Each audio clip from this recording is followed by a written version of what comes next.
বিসমিল্লাহির রহমানির রহিম। আসসালামু আলাইকুম। আম্মা বাদ, নাহমাদুহু ওয়া লিরাসূলিল্লাহি সাল্লাল্লাহু আলাইহি ওয়াসাল্লাম। সম্মানীয় অতিথিবৃন্দ ও শ্রোতা মণ্ডলী, আজকের সেমিনারে আগত সকল স্বদেশী ও বিদেশি মহোদয়ের প্রতি আন্তরিক শুভেচ্ছা ও মোবারকবাদ। নববর্ষের এই সময়ের সন্ধিক্ষণে যে ব্যক্তিকে কেন্দ্র করে এই সেমিনার অনুষ্ঠিত হতে চলেছে তিনি হলেন হযরত আহমদ সরহন্দি শাহ ওলিউল্লাহ দেহলভী এবং সৈয়দ আহমদ বেরেলভী রাহিমাহুল্লাহ, উত্তরসূরি শাহ আবু বকর সিদ্দিক ফুরফুরাবি রহমাতুল্লাহ আলাইহি। মুসলিম সম্প্রদায়ের শিক্ষা, ধর্ম ও আর্থ সামাজিক অধঃপতন ও মানবিক মূল্যবোধ অবক্ষয়ের কালীন সময়ে নবচেতনার আলোক পত্রিকা হাতে যার আবির্ভাব ঘটেছিল 1880 সনে খ্রিস্টাব্দে। একেবারে তিনি ছিলেন একজন বেদান্ত ধর্মীয় পণ্ডিত, অতি উচ্চমার্গের সাধু এবং প্রতিভাবিত কর্মবীর। আবু বকর সিদ্দিক একটি নাম, একটি জীবন ইতিহাস, তাই আজও তিনি লক্ষ লক্ষ মানুষের প্রাণের স্পন্দন। দেশ ও জাতির কল্যাণে বাস্তবমুখী কর্মধারা ও সামাজিক মূল্যবোধের প্রতিষ্ঠায় তার ভাবনা চিন্তার প্রাসঙ্গিকতা আজকের দিনেও কম নয়।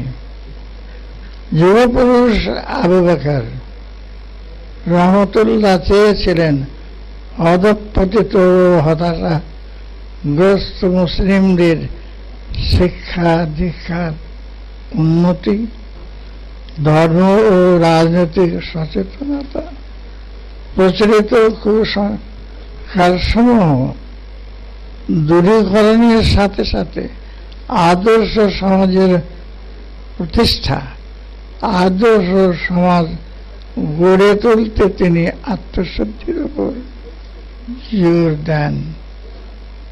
কারণ আত্মশুদ্ধি ছাড়া যথাযথ মানবিক বিকাশ সম্ভব নয়।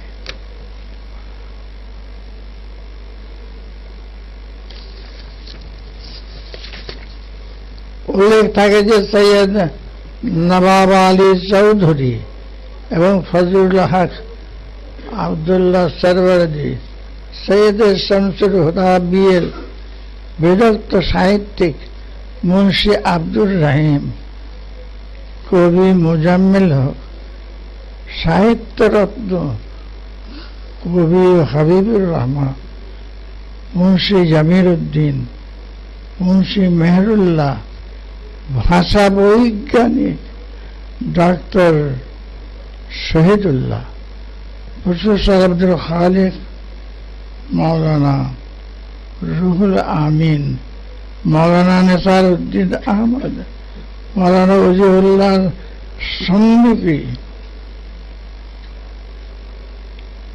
আর মৌলানা আহমদ আলী এনায়েতপুরী প্রমুখ এই সকল লেখক, সাহিত্যিক, শিক্ষাবিদ, রাজনীতিবিদ, ধর্মীয় পণ্ডিত সকলেই ছিলেন তার অনুরক্ত শিষ্য, কেউ ভাব শিষ্য।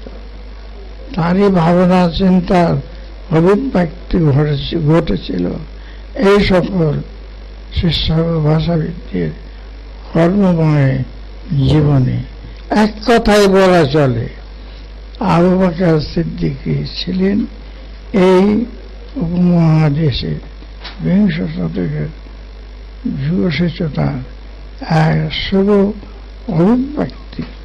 যদিও তাকে নিয়ে আজ লন্ডনে, বাংলাদেশে, ভারতে গবেষণা কার্য চলছে, তবুও সংগত কারণেই বলা চলে যে আগামী প্রজন্মের জন্য আজকের সেমিনার কর্মীরা আবু বকর সিদ্দিকের জীবন চর্চা বা গবেষণার ক্ষেত্রকে আরো প্রশস্ত, আরো সুন্দর, আরো সুগত উন্মুক্ত করবেন বলে আশা রাখি।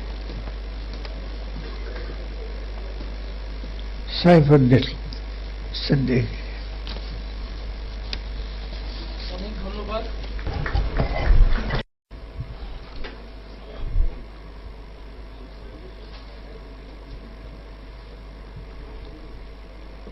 বিসমিল্লাহির রহমানির রহিম।